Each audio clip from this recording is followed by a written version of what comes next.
जय श्री कृष्ण दोस्तों, आज हम इस वीडियो के माध्यम से भागवत गीता अध्याय 9 परम गुह्य ज्ञान के श्लोक 1, 2, 3, 4, 5 और श्लोक 6 के बारे में जानेंगे।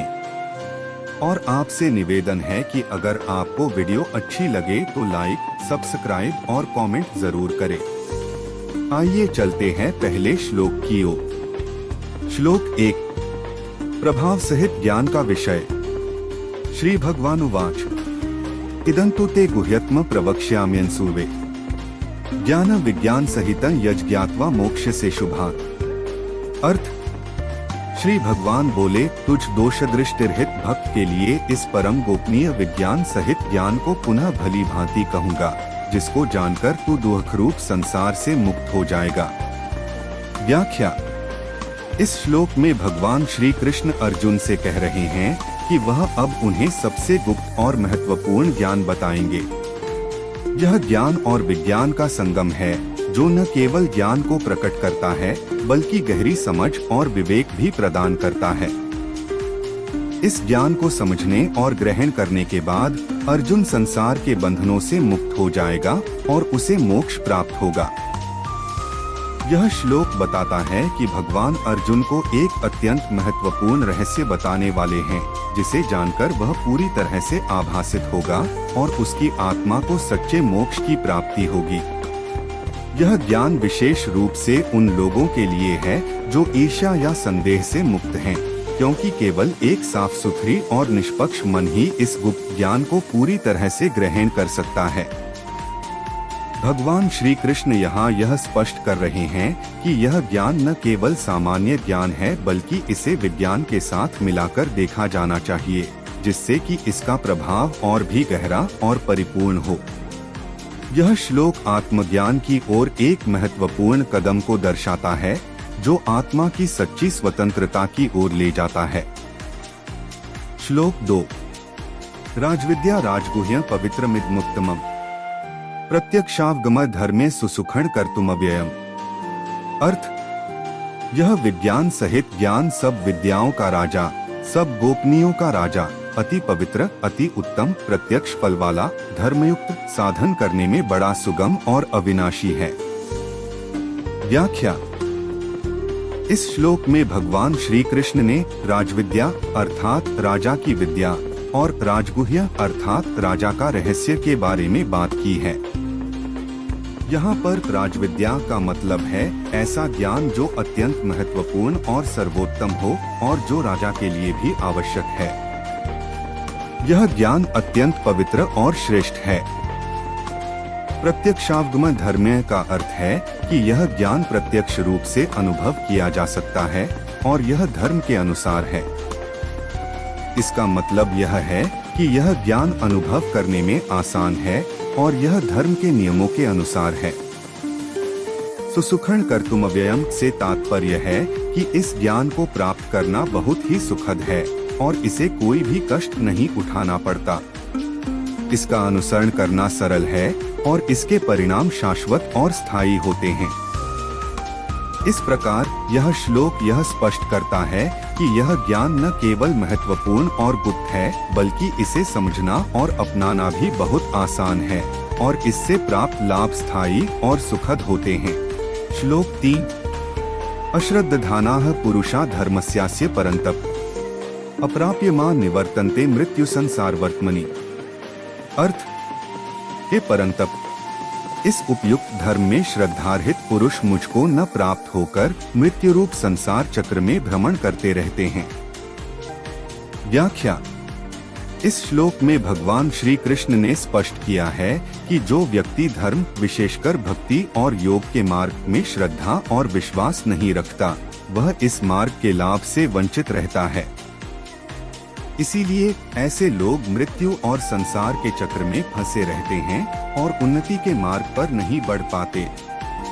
यहाँ परंतप शब्द का प्रयोग अर्जुन के प्रति संकेत करते हुए किया गया है, जो एक महान योद्धा हैं, और इस श्लोक के माध्यम से उन्हें समझाया जा रहा है कि इस मार्ग में श्रद्धा और विश्वास का होना कितना महत्वपूर्ण है। यह श्लोक इस बात को स्पष्ट करता है कि धार्मिक और आध्यात्मिक जीवन में सच्ची श्रद्धा के बिना मनुष्य जीवन के उच्चतम लक्ष्यों को प्राप्त नहीं कर सकता। श्लोक 4 मया तत्मिदं सर्वं जगद व्यक्त मूर्तिना मत्स्थानि सर्वभूतानि न चाहतेष्वस्थितः।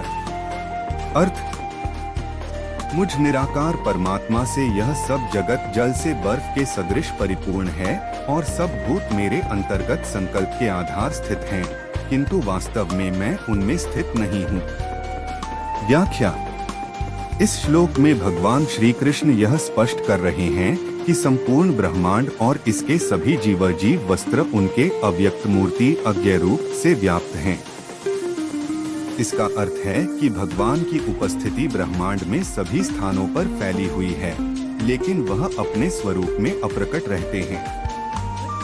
भगवान श्री कृष्ण का कहना है कि सभी जीव और वस्त्र उनकी सत्ता से युक्त हैं, लेकिन भगवान स्वयं किसी भी एक विशेष स्थान पर नहीं रहते हैं। यहाँ पर भगवान की एक अदृश्य उपस्थिति की बात की जा रही है, जो संपूर्ण सृष्टि में व्याप्त है। इस श्लोक के माध्यम से यह भी बताया गया है कि भगवान की उपस्थिति हर जगह है, फिर भी वह स्वयं किसी विशिष्ट स्थान पर स्थिर नहीं रहते हैं। इस दृष्टिकोण से भगवान की उपस्थिति और प्रभाव सर्वव्यापक है, लेकिन उनका वास्तविक स्वरूप या अस्तित्व हर दृष्टि से परे होता है। श्लोक 5 न च मत्स्थानि भूतानि पश्चिमे योगमैश्वरम् भूतभृन्न च भूतस्थो ममात्मा भूत भावनः। अर्थ, वे सब भूत मुझ में स्थित नहीं हैं, किंतु मेरी ईश्वरीय योग शक्ति को देख कि भूतों का धारण पोषण करने वाला और भूतों को उत्पन्न करने वाला भी मेरा आत्मा वास्तव में भूतों में स्थित नहीं है। व्याख्या। भगवान श्री कृष्ण कहते हैं कि सभी प्राणी मेरे भीतर स्थित नहीं हैं। यह समझो मेरे दिव्य योग और ईश्वरत्व के कारण है। भगवान स्वयं ब्रह्मा संसार का निर्माण करता भी हैं, लेकिन वे संसार के निर्माण और पालन में लगे हुए हैं। वे सभी प्राणियों को उत्पन्न करने वाले और उनका पालन करने वाले भी हैं। इसलिए वे स्वयं को इन प्राणियों के भीतर नहीं मानते, बल्कि सभी प्राणियों के भीतर ही उपस्थित रहते हैं। भगवान का यह स्वरूप भूतों का सृजन और पालन करने वाला है। वे सभी प्राणियों के मूल कारण और समर्थक हैं। यह श्लोक यह स्पष्ट करता है कि भगवान का दिव्य स्वरूप सभी वस्तुओं और प्राणियों से परे और स्वतंत्र है। वे संसार के सृजन, पालन और संहार के कारण हैं, लेकिन स्वयं इन कार्यों में व्यस्त नहीं होते। वे अपने अद्वितीय योग और ईश्वरत्व के कारण सभी प्राणियों के भीतर स्थिर और स्वतंत्र रहते हैं। श्लोक 6 यथाकाश स्थितो नित्यं वायुः सर्वत्र गो महान् तथा सर्वाणि भूतानि मत्स्थानि त्युपधारय। अर्थ, जैसे आकाश से उत्पन्न सर्वत्र विचरने वाला महान वायु सदा आकाश में ही स्थित है, वैसे ही मेरे संकल्प द्वारा उत्पन्न होने से संपूर्ण भूत मुझ में स्थित हैं, ऐसा जान। व्याख्या।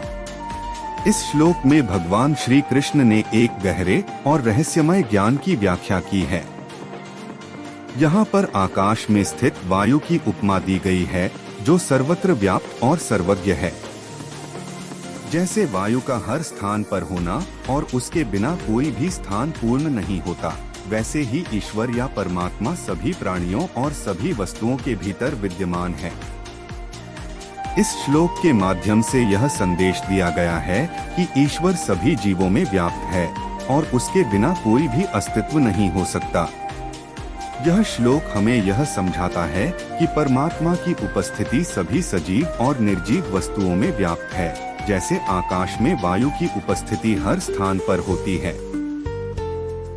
इस प्रकार इस श्लोक के माध्यम से भगवान श्री कृष्ण हमें यह समझाते हैं कि ईश्वर की उपस्थिति प्रत्येक स्थान और प्रत्येक प्राणी में है और इसी से सृष्टि का अस्तित्व बना हुआ है।